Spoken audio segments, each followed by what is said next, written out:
दोस्तों, हाल ही में अमेरिका ने यह अनाउंस किया है कि वो वापस से न्यूक्लियर टेस्ट कंडक्ट करवाने जा रहा है। तो ये बात सिद्ध होती है कि एक बिल्ली ऐसी है जो कि 100 चूहों के खाने के बाद अब हज पर जा रही है। वास्तविकता यह है, जिस देश ने दूसरे देशों को यह कहा कि तुम न्यूक्लियर टेस्ट मत करना, नहीं तुम्हारे ऊपर हम सैंक्शंस लगा देंगे। आपको याद होगा कि जिस समय हमने भारत के अंदर पोखरण में न्यूक्लियर टेस्ट किया था, उस समय अमेरिका ने हमारे ऊपर सैटेलाइट से नजर रखी थी। और जिस समय अमेरिकन सैटेलाइट ऊपर आया करता था तो हम लोग छिप जाया करते थे, पूरे सामान को ढक दिया करते थे। हो सकता है कि आपने वो पोखरण फिल्म देखी होगी और उसके बाद में कई फोटोग्राफ्स ऐसी देखी होंगी जिसमें अटल बिहारी वाजपेयी, एपीजे अब्दुल कलाम एक बड़े से गड्ढे के बाहर खड़े हुए हैं। वो फोटोग्राफ काफी फेमस होती है। जिस तरीके से भारत के ऊपर सैंक्शंस लगाने की धमकी दी गई थी और इसीलिए ने भारत ने बहुत छिपते छिपाते वो न्यूक्लियर टेस्ट किया था। आज अमेरिका खुलेआम यह अनाउंस कर रहा है कि हम न्यूक्लियर टेस्ट को वापस से रिज्यूम करने के लिए जा रहे हैं। और वो क्योंकि उनका यह कहना है कि हमारे पास में जो न्यूक्लियर टेस्ट के डेटास थे वो काफी पुराने हो चुके हैं। 1992 के बाद में आज लगभग इतना समय बीत चुका है कि हम वापस से उन न्यूक्लियर टेस्ट को कंडक्ट करवाने के लिए जा रहे हैं। क्या ये वापस से एक कोल्ड वॉर की शुरुआत है जिसको रशिया और अमेरिका ने दोनों ने मिलकर लड़ा था? आफ्टर सेकेंड वर्ल्ड वॉर 1945 से लेकर 1990 तक जिस समय अमेरिका और रशिया ने कोल्ड वॉर को लड़ा था, आज वापस से वो कंडीशन आ चुकी है। अमेरिका दबे पांव अपने न्यूक्लियर वेपन्स को और बहुत एनरिच कर रहा है और वहां पर चाइना और साउथ कोरिया मीटिंग्स कर रहे हैं कि आखिरकार क्या किया जाए। क्या वाकई में आज हम लोग उस सिनेरियो में जी रहे हैं जहां पर कोल्ड वॉर की शुरुआत ऑलरेडी हो चुकी है? बड़ा विस्तार से बात करेंगे कि आखिरकार अमेरिका ने यह क्यों अनाउंस किया है कि वो न्यूक्लियर एक्सप्लोजन्स करना चाहता है, उसका नया प्लान क्या है। Recently US president Donald Trump recently order new test of the American nuclear weapon system. Actually में ट्रंप का यह कहना है कि हम लोग न्यूक्लियर टेस्ट करने के लिए जा रहे हैं, लेकिन इसको गलत तरीके से इंटरप्रेट किया जा रहा है। हम कोई न्यूक्लियर टेस्ट नहीं कर रहे हैं, हम कोई मिसाइल्स नहीं बना रहे हैं, हम तो केवल अपने डेटास को कलेक्ट कर रहे हैं। तो भाई ये बताइए कि डेटा कहां से कलेक्ट करेंगे? क्या आसमान से आएंगे? आप कोई न्यूक्लियर टेस्ट कंडक्ट करेंगे तभी तो वो होगा। अमेरिका कहता है कि नहीं नहीं नहीं नहीं नहीं, ये कोई न्यूक्लियर टेस्ट हम नहीं कर रहे हैं, हम इसको बहुत कंट्रोल्ड वे के अंदर करेंगे। वापस से कहानी वहीं पे घूम के आती है। तो कंट्रोल्ड वे के अंदर करेंगे मतलब करेंगे तो सही। आप लोग धीरे धीरे उस टॉपिक पर पहुंच रहे हैं। अमेरिका ने पहली बार न्यूक्लियर टेस्ट किया था जिसको ट्रिनिटी नाम दिया गया था। यह नाम बड़ा फेमस हुआ था, जिसको 16 जुलाई 1945 को टेस्ट कंडक्ट करवाया गया था। अमेरिका वो पहला देश बना था जिसने न्यूक्लियर टेस्ट को पूरे देश के सामने वो लेकर आए थे। आपको पता है कि अमेरिका दूसरे देशों के ऊपर सैंक्शंस क्यों लगाता है और दूसरे देश इसका विरोध क्यों करते हैं? देखिए, 1970 के आसपास एनपीटी न्यूक्लियर प्रोलिफिकेशन एक ट्रीटी जो है वो साइन हुई थी कि आज के बाद कोई भी परमाणु जो हथियार है या न्यूक्लियर जो मटेरियल है उसको एक्सचेंज नहीं करेगा, ट्रांसपोर्ट नहीं करेगा। यह ट्रीटी जो है ना तो भारत ने साइन की है, एनपीटी पर हस्ताक्षर भारत ने नहीं किए हैं। अब बात यह है कि अमेरिका दूसरे देशों को धमकी देता है कि आप न्यूक्लियर टेस्ट नहीं करेंगे, लेकिन दूसरे देश इसको नहीं मानते हैं। दूसरे देशों का यह कहना है कि भाई हम अगर न्यूक्लियर टेस्ट करके अपने डेटास को कलेक्ट करना चाहते हैं तो इसमें हर्ज क्या है। अमेरिका यह कहता है कि नहीं नहीं ये गलत बात है। तो दूसरे देश ये कहते हैं कि भाई तुमने कैसे कलेक्ट किया ये डेटा? तो अमेरिका कहता है कि हमने न्यूक्लियर टेस्ट किया। तो भाई तुमने क्यों किया न्यूक्लियर टेस्ट? बोला डेटा कलेक्ट करने के लिए। भाई वही तो हम लोग कह रहे हैं, हमको भी वो डेटा चाहिए जिस डेटा को कलेक्ट करने के लिए आप हमारे ऊपर प्रतिबंध लगा रहे हैं। अमेरिका को कहीं ना कहीं यह लगता है कि अगर दूसरे देश ने कोई न्यूक्लियर टेस्ट कर लिया तो डेटा उसके पास में भी आ जाएगा और वो उसका इस्तेमाल अमेरिका के खिलाफ कर सकता है। तो वो देश ये कहता है कि भाई ठीक है, आप हमारे ऊपर सैंक्शंस लगा रहे हैं, आप एक काम कीजिए कि आपके पास में जो डेटा है वो आप हमें दे दीजिए। अमेरिका कहता है कि नहीं वो डेटा तो नहीं देंगे। तो बोला फिर हम न्यूक्लियर टेस्ट करेंगे। बस बात यहीं पर अटकी हुई है। तो ये बात जो है बहुत लंबे समय से चल रही है और आज इस नतीजे पर पहुंची है कि बहुत सारे देश जिनके ऊपर सैंक्शंस भी लगाए गए उन्होंने न्यूक्लियर वेपन्स तैयार कर लिए।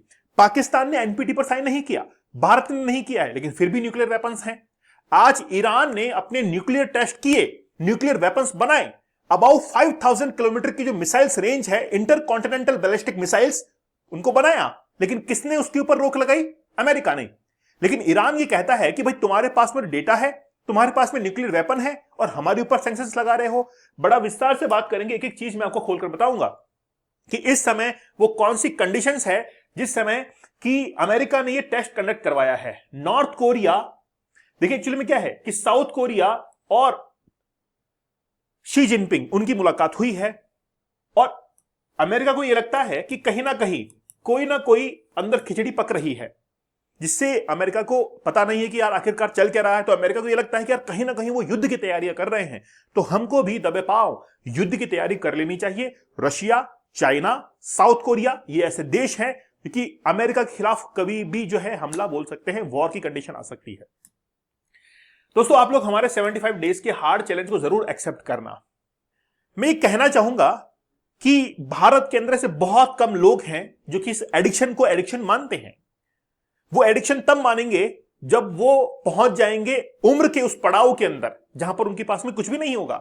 तब लगेगा कि यार उस समय हमने उस एडिक्शन को परस्यू किया, हमारे इनोवेटिव आइडियाज हमने अप्लाई नहीं किए और आज हम लोग इस एज के अंदर आ चुके हैं। तो मेरा आप लोगों से ये कहना है कि अभी समय है, आप अपने अगर इनोवेटिव आइडियाज को अप्लाई करना चाहते हैं जो कि नहीं कर पा रहे हैं, क्यों? क्योंकि आपके पास में हिम्मत नहीं है, वो विल पावर नहीं है। और विल पावर आपने कहां पर लगा दी? इस एडिक्शन के अंदर लगा दी। तो 75 डेज का हार्ड चैलेंज आप लोग एक्सेप्ट कीजिए और वाकई में आपके पास में विल पावर है तो 175 डेज का आप लोग हार्ड चैलेंज जो है वो एक्सेप्ट करिएगा ताकि इस एडिक्शन से बाहर निकल सके। चलिए, सबसे पहले आपको यह समझना पड़ेगा कि आखिरकार न्यूक्लियर टेस्ट होता कैसे है। एक जो है पीरियोडिक टेबल में एक एलिमेंट होता है जिसको यूरेनियम हम लोग कहते हैं। यूरेनियम का जो एटॉमिक नंबर है वो 92 है। यूरेनियम का हम लोग इस्तेमाल करते हैं न्यूक्लियर टेस्ट के अंदर। यूरेनियम जो मटेरियल है, इसके ऊपर जब भी हम लोग न्यूट्रॉन्स की बौछार करते हैं, न्यूट्रॉन जानते हैं, न्यूट्रॉन, इलेक्ट्रॉन, प्रोटॉन, तो जब भी न्यूट्रॉन जो है हम लोग इसके ऊपर शावर करते हैं तो यूरेनियम जो है वो 2 पार्ट में टूट जाता है। तो ये 2 पार्ट में टूट जाएगा, फिर से जो है वो 4 पार्ट में टूट जाएगा, फिर से जो है वो 8 पार्ट में टूट जाएगा और ऐसे करते करते चेन रिएक्शन होती चली जाती है जब जब न्यूक्लियर इसकी बौछार होती है। तो यूरेनियम जो है वो बार बार टूटता चला जाता है। न्यूक्लियर फिजन इसको कहते हैं, नाभिकीय विखंडन हिंदी में कहा जाता है। और ये नाभिकीय विखंडन तब तक चलता रहता है जब तक कि इसको रोका ना जाए। और ये प्रोसेस होती है परमाणु बम के अंदर, एटॉमिक बॉम्ब में। एटॉमिक बॉम्ब और हाइड्रोजन बॉम्ब में डिफरेंस होता है। एटॉमिक बॉम्ब क्या करता है, परमाणु बम के अंदर एक जो एलिमेंट है वो बार बार टूटता रहता है, उसके कई सारे पार्ट्स बनते रहते हैं, इसको कहते हैं चेन रिएक्शन। हाइड्रोजन बॉम्ब में क्या होता है, हाइड्रोजन बॉम्ब में बहुत छोटे छोटे एलिमेंट मिलकर एक जो है वो बड़ा एलिमेंट बनाते हैं और उसमें एक्सप्लोजन होता है, एनर्जी निकलती है। तो बात यह है कि हाइड्रोजन बॉम्ब न्यूक्लियर बॉम्ब से भी बड़ा खतरनाक होता है। ठीक है, अब बात यह है, अगर हमको इस चेन रिएक्शन को रोकना हो तो जहां से ये टूटा है उसमें जो दूसरे वाला भाग निकला हुआ है, इसके न्यूट्रॉन को हम लोग क्या कर देते हैं, एब्जॉर्ब कर लेते हैं। मतलब उसको टूटने के लायक ही नहीं बनाते हैं, टूटने के लायक हम लोग बनाते नहीं हैं। तो जैसे हम लोगों ने इसको कंट्रोल कर लिया, दूसरा तो टूट गया लेकिन दूसरे को कंट्रोल कर लिया। इसके लिए ग्रेफाइट की छड़े जो है, ग्रेफाइट की जो हम लोग कहते हैं कि स्टैंड्स वगैरह जो है वो उसको यूज करते हैं ताकि कंट्रोल्ड चेन रिएक्शन हो। हमने एक को तो टूटने दिया है ना, लेकिन दूसरे को टूटने नहीं दिया। इसको कंट्रोल्ड चेन रिएक्शन कहते हैं। कैडमियम की जो छड़ें होती हैं उनका यूज किया जाता है। अब बात यह है, अमेरिका कहता है कि हम तो कंट्रोल्ड चेन रिएक्शन कर रहे हैं, हम अपने वेपन्स के अंदर कंट्रोल्ड चेन रिएक्शन कर रहे हैं ताकि हम लोग ये टेस्ट कर सके कि हमारा जो न्यूक्लियर वेपन्स है, न्यूक्लियर जो टेस्ट है, डेटाज है, वो सही है कि नहीं है। हम लोग सिमुलेट करना चाहते हैं, हम लोग सिमुलेशन कर रहे हैं उन डेटाज का। तो अमेरिका से पूछा कि भाई आप ये क्या कर रहे हो, तो अमेरिका ने कहा कि हम तो कंट्रोल्ड चेन रिएक्शन कर रहे हैं जिसके अंदर केवल टेस्टिंग की जा रही है, हम कोई न्यूक्लियर टेस्ट नहीं कर रहे हैं। भाई ये कौन सा टेस्ट हुआ? तुम जब न्यूक्लियर टेस्ट कर रहे हो और उसके अंदर ये कह रहे हो कि कंट्रोल्ड वे के अंदर कर रहे हैं, कल को दूसरा देश करेगा, आप उसके ऊपर सैंक्शंस लगा दोगे। तो बात शायद आपके समझ में अब आ चुकी होगी करना क्या चाहता है। अब एक्चुअली में क्या हुआ कि 1992 के अंदर अमेरिका ने ये न्यूक्लियर टेस्ट किए थे, उसके बाद में बैन लगा दिया। बैन क्यों लगाया वो भी सुनिए। 1992 के अंदर अमेरिका ने अपने न्यूक्लियर टेस्ट कंप्लीट कर लिए थे, सारे डेटा उसके पास में आ गए थे। अब अमेरिका को यह लगने लगा कि अब दूसरा देश जो है वो कोई भी डेटा कलेक्ट ना कर पाए, इसलिए सीटीबीटी लाया गया, comprehensive test ban, nuclear test ban treaty. ये 1992 के अंदर लाई गई और ये कहा कि इस पर हस्ताक्षर करने वाला देश, उसके साथ में अमेरिका बड़ा अच्छे से बिहेव करेगा, उसको ट्रेड के अंदर रिलीफ देगा, लेकिन वो न्यूक्लियर टेस्ट नहीं करेगा सीटीबीटी पर साइन करने वाला, क्योंकि हम लोग तो शांति प्रिय देश हैं, हम चाहते हैं कि विश्व में शांति बने। अमेरिका ने कहा कि हम विश्व में शांति स्थापित करना चाहते हैं, इसीलिए हम लोग सीटीबीटी पर हस्ताक्षर करवाना चाहते हैं, कोई भी न्यूक्लियर टेस्ट नहीं करेगा। तो बहुत सारे देशों ने इस पर साइन कर दिया। अब अमेरिका बड़ा खुश हो गया कि यार मेरे पास में डेटा आ गया और लोगों ने जो है ट्रीटी पर साइन कर दिया। कल को अगर वो कोई भी न्यूक्लियर टेस्ट करता है तो हम कहेंगे कि तुमने सीटीबीटी पर साइन किया हुआ है, तुम न्यूक्लियर टेस्ट नहीं कर सकते। हां, तुमको जरूरत पड़ेगी तो हम लड़ेंगे तुम्हारे खिलाफ, हम लड़ेंगे तुम्हारे लिए, है ना। इस तरीके से सीटीबीटी पर साइन करवा ली गई और उसके बाद में अमेरिका ने 1992 के बाद में कभी भी जो है न्यूक्लियर टेस्ट नहीं किया। अब उसका ये कहना है कि हम लोग न्यूक्लियर एक्सप्लोजन नहीं कर रहे हैं, हम तो नॉन क्रिटिकल एक्सप्लोजन्स कर रहे हैं, है ना। ये कोई एक्सप्लोजन नहीं है, न्यूक्लियर एक्सप्लोजन नहीं है, ये एक्चुअली में नॉन क्रिटिकल है, जो कि एक एक्सपेरिमेंट के तौर पर हम लोग डेटा को टेस्टिंग के तौर पर ले रहे हैं। अब कंफ्यूजन और ट्रंप प्लान, अब ट्रंप ने यह प्लान बिछाया है कि हम लोग टेस्टिंग कर रहे हैं। अब लोगों को लग रहा है कि यार कोल्ड वॉर जो है इसकी शुरुआत हो चुकी है, कोल्ड वॉर हो चुकी है, क्योंकि उस समय दबे पांव यूएसएसआर और अमेरिका ने अपने आप को बहुत मजबूत किया था। दोनों एक दूसरे के ऊपर न्यूक्लियर वेपन्स का अटैक करने वाले थे। रशिया ने क्यूबा के अंदर अपनी मिसाइलें तैनात कर दी थी और अमेरिका ने टर्की के अंदर अपनी मिसाइलें तैनात कर दी थी। लेकिन बात यह हुआ कि दोनों ही देश एक दूसरे के ऊपर हमला करने वाले थे। उससे पहले जापान की एंट्री हुई और जापान ने हवाई आइलैंड के ऊपर अमेरिका के ऊपर एक अटैक कर दिया। तो अब क्या हुआ, ना तो रशिया का अटैक हुआ ना अमेरिका का अटैक हुआ, क्योंकि दोनों ही अटैक इसलिए करना चाह रहे थे ताकि वो अपना प्रभुत्व सबसे ऊपर रखना चाह रहे कि देखो हम लोग बहुत ताकतवर हैं। लेकिन दोनों ही ये साबित नहीं कर पाए और 1990s के आते आते यूएसएसआर बिखर गया।